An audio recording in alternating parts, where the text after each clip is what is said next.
Hey everybody, it's Josh and Ben, and we obviously are off our cruise. We're out of our vacations. It's Thanksgiving, so if you're watching this today, happy Thanksgiving. Happy Thanksgiving.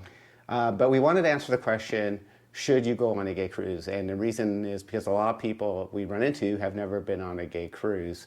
And Or so, have really bad stereotypes about a gay cruise. yes, lots of stereotypes. So I thought it'd be really great, since this was Ben's first gay cruise, my fifth. I thought I'd ask Ben a few questions, and we're both gonna give a summary. Should you take a gay cruise? Okay, so Ben, here's the first question. What things did you hear about a gay cruise before we went on the cruise? So I heard it was a big orgy and a huge circuit party, and that the party just never stops. It just keeps on partying. So you did hear those myths. That's the common myths that people, when they think I went on a gay cruise, those are the kind of questions that gay men typically ask me, how those things went for me.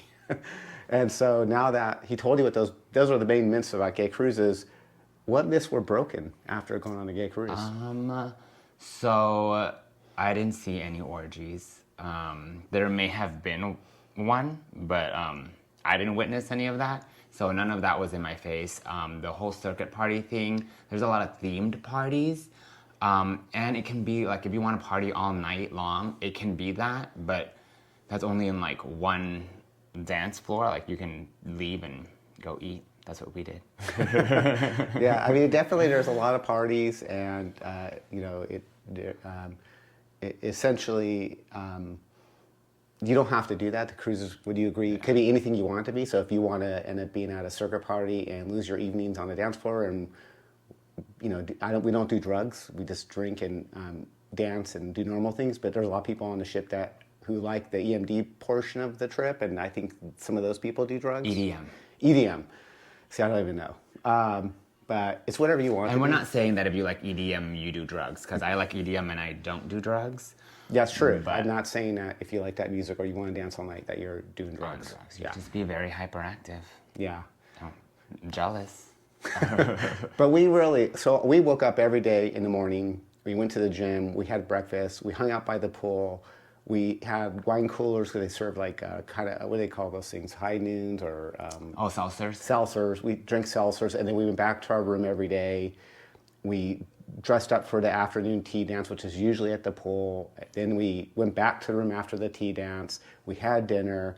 We went back to the room. We went to a show or watched some type of entertainment, and then there was the evening dance. That's a typical day on a gay boat. So I have been on a straight cruise before, and I will say a gay cruise is like the best parts of a straight cruise or a conventional cruise. We're not going to say a straight cruise because there are gay people that go on them, which is like great food or like food all day. There's always food around you. Like you're at sea, you're kind of disconnected. And then it's also the best parts of gay life. You're around family, like gay family. Your people want to be your friend. No one's being judgmental of your lifestyle. There's of course alcohol everywhere.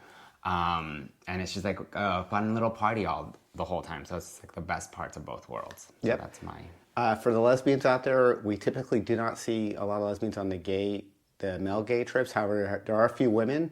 And on one trip, I actually saw a heterosexual family who brought their family on. And with kids? Yes, with kids. And they said the reason they enjoyed the gay cruise, that they knew it was a little bit more expensive, but they preferred the gay cruise because they had a lot more fun. So I think it's for everybody, but typically the Atlantis cruise in particular seems to be mostly gay males. Yeah, there's definitely less bureaucracy. Like you can eat whenever you want. There's not a time that you're given to eat. There's not a time where you have to do this, a time where you have to do that. It's just kind of like, it's everything all day, all the time, and you just choose your own schedule. Yeah, he said it right. I couldn't even add to that. So here's a question I want to ask you, Ben, is because a lot of gay people join Facebook cruise groups before they go on, and I'm just going to read you. Oh, so entertaining. And I'm gonna show you the picture in a second, and I'm gonna blur out his face in the screen because I just don't do that to people. But I will show you the post and the body post. And this is just a tame picture this guy posted. This is what people see who've never been on a gay cruise. They join a Facebook group, and this guy writes, "Hi guys, I'm tall, big sexy bottom, and looking for someone to share a cabin with me. I just decided the very last minute to join. I'm a total bottom and definitely gonna be popular aboard to take loads. If you're interested, please DM me. I can't even believe some guy who's not even on this. We booked another cruise, by the way. We're going in February on the Caribbean cruise. But I can't believe somebody would post this. But people do post this. And if you have never been on a gay cruise, I guarantee you this guy, which you're looking at right now, because I'm showing you the picture, is not the experience. No, I mean, I'm sure that it's there, but it's not in your face. You have to go look for it. Like this guy is trying to look for it. Yeah, no judgment. If that's what you're looking for, that's what you're looking for. It's no judgment. But for those of you who are scared of going on a gay cruise because you're scared that like behaviors like this is gonna be in your face, it's not gonna be in your face. It's like going out to the bars in West Hollywood. I will say that he's definitely right. It's not going to be in your face. However, there's always 1 or 2 moments during a ship you're going to see things that you didn't ask to see. Yes. So if you're like easily offended by like nudity, this might not be for you. Not saying that there's nudity the entire time, but when some men get drunk, they like to just be nude. And should I tell him a fun story about before I met you? This guy I was supposed to meet on my last cruise. Sure. Do I know this story? I don't know. So I was on one of the dating apps, and this guy that lives in LA, who was a doctor at Cedars, and we'll just leave it at this. We were chatting for a while. We were going to meet up on a cruise and hang out. And on embarkation, it's called the what do they call that? The day we leave. They call it the something. It's like some high tea dance. It's the Selway party. And so at the Selway party, I look out the dance floor, and there's this guy. I've only seen this a few times on the cruises, and he had like 3 guys giving him a blowjob right on the dance floor. Fellatio. Exciting. So you might see something like that. I didn't see that on this cruise, but I heard that the last cruise that we went on, it was more tamed. Well, you did see the guy pull out his... Yeah, we did see someone pull out his penis in the elevator, full elevator, with like Royal Caribbean staff who is not used to gay culture there. Not saying that gay culture is like that, but this, like, heteronormative person was not ready. It was for bad. That. Yeah. It was bad. In fact, his friend pulled his pants up. Okay. No, his friend did not, unfortunately. I thought his friend pulled his pants up. No, his friend just stood there like awkwardly. Oh. Like, that's your friend. It was so weird. And anyhow, so now we kind of got that out of the way. That's not going to be your experience. However, you're not. It's going to be part of it, I think, but not that. Yeah, you're gonna be surprised. Ben, why don't you tell him what you liked most about the cruise? Okay, so we got a balcony room, which if that is in your budget, I highly recommend it. If you can afford a balcony room and you're just kind of like, oh, I'm not sure if I want to spend the extra money, but it's in your budget, I would do it. You get your own seats, you get to see your own like ocean view. You don't need to compete with anyone to like reserve a chair. That chair is yours and yours in your room. You can bring food back and eat there. Josh enjoyed his coffee there like every day. I think Josh was out there most of the time. I just like looking out of the balcony, which is what I enjoyed because it makes your room so much bigger. Yeah. Okay, and then tell them what you liked least about the gay cruise. What did I like least? And that's a tough question. Oh, probably waiting on that line to board. I would recommend, so Josh likes to be the first, so we got the first slot.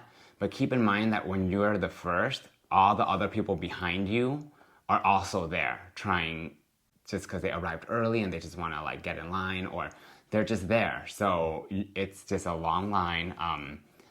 It's always gay time. Even like on straight cruises, it's like delayed. Everything is always delayed. So just keep that in mind. If you don't like being among lines, maybe choose a later time to board. Yeah. Yeah. I'll just go tell you real quick because I didn't answer those same questions. What I like most about the gay cruise is that wherever people are traveling from, for the most part, it really is a nice experience. People are typically really friendly. You're going to meet a lot of people from around the globe. You're going to meet, if your port of call is LA, you probably meet a lot more people from the West Coast. If your port of call is going to be in Fort Lauderdale, you're going to meet a lot more people from Canada, US, the East Coast, and Europe. But essentially what I like most is it's just a really nice week, and you do get to meet a lot of new faces, and people tend to be really friendly. what's going on my light here? Let me just real quick adjust that. We're trying to show you the party scene. Stroke. But really, it's whatever the people really, in my opinion, make the event. I'm going to turn off this light. We have a background light and it's flickering. So sorry, I will fix the lighting. But we don't have epilepsy. Don't worry. Yeah. If you do, please do not increase the lighting.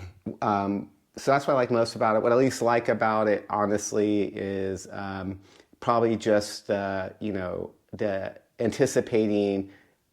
You get into your room and make sure everything meets expectations. That your room is what you want it to be. We'll leave it at that because that's not what this vlog's about. Ben, real quick, we got 2 more questions and we're almost done with this vlog. Do you think there's a good mix of people from backgrounds, ethnicities, ages, body types? Because a lot of people get worried. Oh yeah. So if you think that you're going on a cruise with like with a ship full of Abercrombie models and you're just going to feel like not part of that scene, it's definitely not that. There's many body types, many fashion statements. Yes, I will say a lot of people will wear Speedos. So if you're packing, pack a lot of Speedos. Don't pack like 20 pants. You're just gonna run out of room. Just pack Speedos. Or light wear. I will say that I felt on the last cruise that the Europeans were really, really nice in comparison to the Americans. All the Europeans wanted to talk to us, which I really enjoyed. But yeah, it's everyone from every type of walk of gay life that you can imagine, from twink to otter to bear, from white to Asian to multiracial to black to Latin to, if I missed your race, I'm sorry, Martian. Yeah. Okay, and last question, we're both going to answer this. Would you recommend a gay cruise to somebody who's never been on a gay cruise? Yes. I definitely would. It's definitely more fun than the conventional cruise. I'm trying really hard not to say straight cruise because I know gay people go on the quote-unquote straight cruise as well. So it's way more fun than the conventional cruise. There's more to do. There's no set schedule. Your day is your day, and it's your vacation.